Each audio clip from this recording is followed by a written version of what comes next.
المهم هاد الوصفه ديال البرد عندنا هنايا.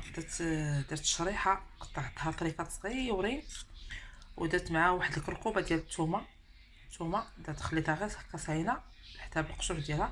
هاد الشريحه هادي غسلتها وقطعتها كما قلت لكم طريفات صغيورين، ودرت معاها هاد الكركوبه ديال الثومه، ودرت معاها واحد الكاس ديال الماء ودرتها فوق البوطه وحنيت ليها البوطه حتى صافي حتى شربت داك الماء اللي فيها. صافي فاش شربت الماء شديتها هاد الثومه هادي معستها وحيت لها القشور ديالها، زدت عليها الزيت البلديه. صافي دابا غنديرها في قرعه ونبقى ناكلوها على حساب الكحه. راه زوينه وحق الله العظيم زوينه دقه بطل الكحه. ايوا المهم دابا غنديرها في قرعه صافي هادشي اللي كاين.